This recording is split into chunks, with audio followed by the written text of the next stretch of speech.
औरंगजेब, पण मरतेवेळी सुद्धा त्याच्या डोईवर बादशाही पदाची पगडी नव्हती. मरेपर्यंत संभाजीराजाने त्याला ते भाग्य मिळूच दिलं नाही. औरंगजेबाला मराठ्यांना पराभूत करताच आलं नाही. सल सल सल करत होता, पण काही उपयोग नव्हता. अरे औरंगजेब बोलत खूप होता, पण सांगत काहीच नव्हता. औरंगजेब चालत खूप होता, पण पोचत कुठंच नव्हता. औरंगजेब लढाया खूप खेळत होता, पण जिंकत कुठंच नव्हता. ही सगळी ताकद या 26 वर्षाच्या संभाजीची. अफाट ताकदीने औरंगजेबाला रोखलं. पुऱ्या दख्खन मधला एक खण नाही घेऊ दिला. आणि मग मात्र औरंगजेबानं जाळं टाकलं. जंजिराच्या सिद्धीला त्यांनी उकसावलं. मराठ्यांवर चाल करा. पोर्तुगीजांना फितावलं. चालून जा मराठ्यांवर. इंग्रज हातात शिदरले. आक्रमण करा मराठ्यांवर. हापशी, पोर्तुगीज, इंग्रज, मोगल, बस एक नाही दोन नाही, तब्बल 12 घड्या पुकारल्या स्वराज्याच्या विरोधात. आणि तब्बल 12 घड्यावर निकराचे पंजे फाड करत सर्जा संभाजीराजा झुंजत राहिला. बस औरंगजेबाच्या चेतावणीमुळे सिद्धीनं हैदोस मांडला. जंजिरातला सिद्धी राम पाटलानं बांधलेला जंजिरा आदिलशाहीकडे आला आणि मग परत तो सिद्धीकडे पोहोचला. आता हा सिद्धी म्हणजे मुजोर आणि माजोर झालेला.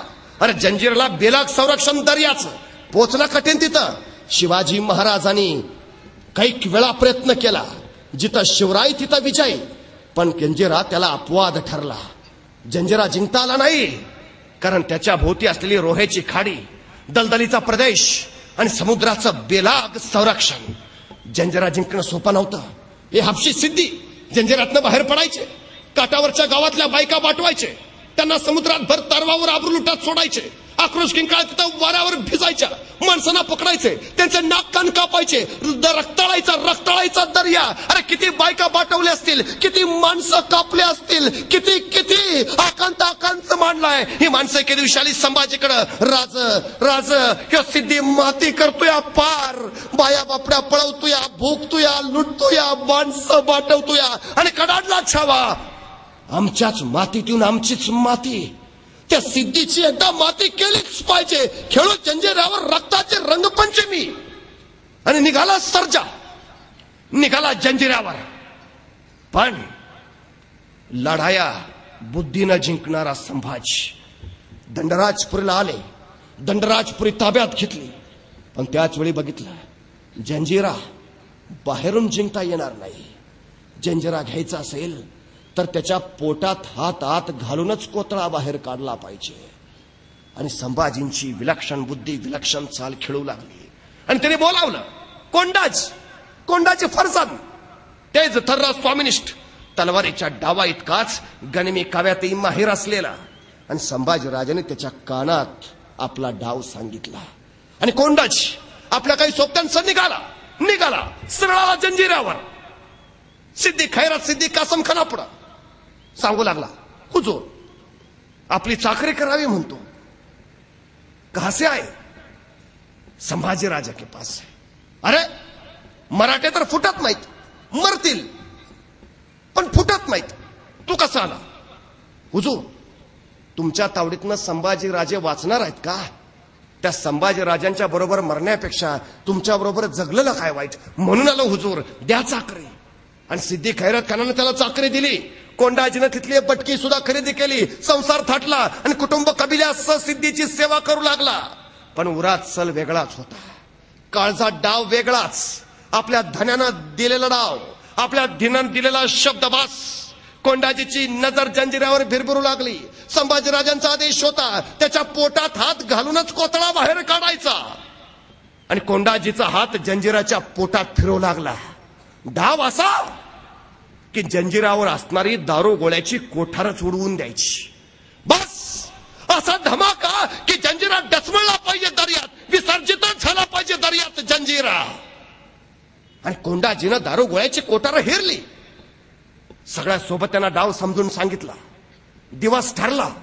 दारू गोळ्याच्या कोठाराच्या बाहेर सुरुंग देखील पेरले, वाताने काढल्या आणि जंजिराच्या पलीकडच्या बाजूच्या दर्यात तारवं तयार ठेवली. काही माणसं तारवावर, बस इकडं वातान पेटवायची आणि तटबंदीवरून सरळ तरवर उड्या घ्यायच्या आणि सपासप ओलवी चालत किनाऱ्यावर धडामधूम जंजिरा विसर्जितच झाला पाहिजे. ठरलं. काही साथीदार आधीच दर्यात तारवा घेऊन तयार राहिले. आता शेवटचा हात फिरवायचा. बस फक्त वातान पेटवायची. कोंडाजी घरातनं गडबडीनं निघाला आणि त्याच वेळी त्याची बायको म्हणाली, मी पण येते तुमच्या बरोबर. वक्त वाया घालवायचा नव्हता. एक चूक सुद्धा महागात पडणार होती. तिला समजवायचा प्रयत्न कोंडाजी करत राहिला पण फेल, व्यर्थ. अखेर कोंडाजी म्हणाल, चल तूही चल माझ्या बरोबर. कोंडाजीची बायको जायला निघाली तशी तिची दासी म्हणाली, मी पण येते बरोबर. कोंडाजीची बायको म्हणाली, ती माझ्याशिवाय राहिलीच नाही, तिलाही घ्या ना. कोंडाजीकडे वक्त नव्हता. एक पल, एक क्षण महत्वाचा. कोंडाजी म्हणाला, चल ठीक आहे तूही चल लवकर. तशी ती दासी म्हणाली, फक्त मी माझे कपडे घेऊन येते 1 मिनिटात.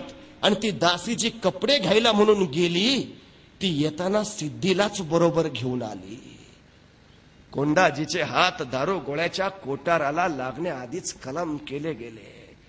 कोंडाजीला तोफेला बांधण्यात आलं आणि नगार गाण्यावर त्याच्या धडाचे तुकडे तुकडे उडवले. संभाजीचं मस्तक नगार कण्याला टांगलं. अरे त्या कोंडाजीच्या स्वामिनिष्ठ रक्ताचा अभिषेक दर्याला झाला आणि दर्या रक्ताळला. चिंदड्या उडवल्या. जे साथीदार सापडले त्याची मस्तक मारली. मराठे कापले गेले. अरे ज्या धडाक्याची वाट संभाजीराजे बघत होते त्याच्याऐवजी कोंडाजीच्या शरीराच्या चिंदड्या करणाऱ्या धडाक्याचा आवाज त्यांच्या कानावर पडला आणि चौताळला छाला आणि सज्ज झाला मराठ्यांच्या तोफा. द्यापती तोफानं.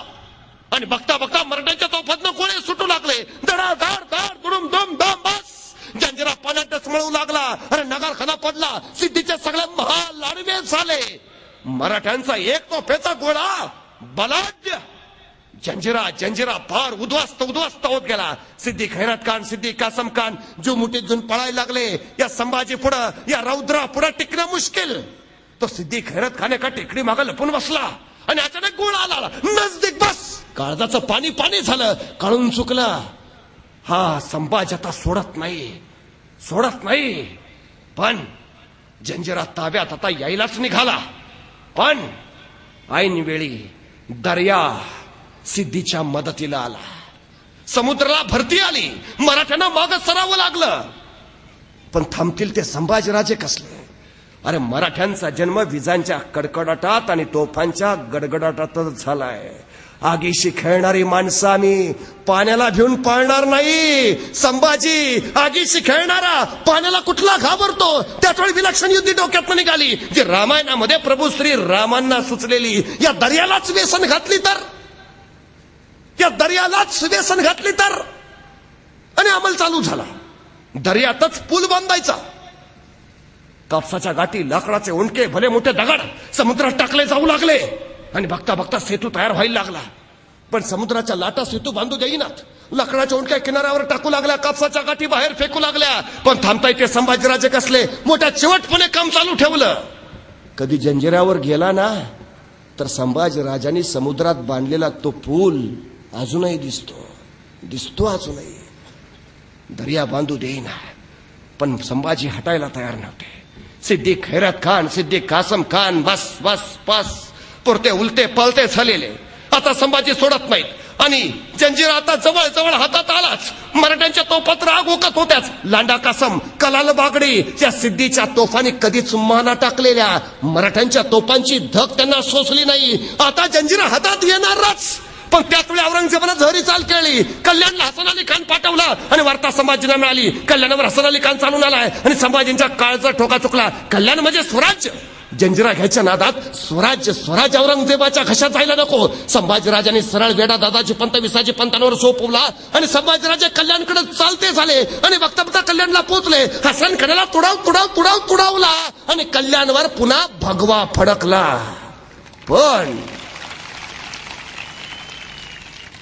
जंजिरा त्यापासून हातातनं गेलाच. या घटनेमुळे जंजिरा काही हातात आलाच नाही. पण सिद्धीवर अशी जराब बसवली संभाजीराजांनी की संभाजींचं नाव ऐकलं तर जंजिऱ्याच्या काठचं दर्याचं पाणी चळा चळा कापायचं. इतकी अफाट अफाट जराब. अरे हे अरब लोक दर्यात यायचे कोकणात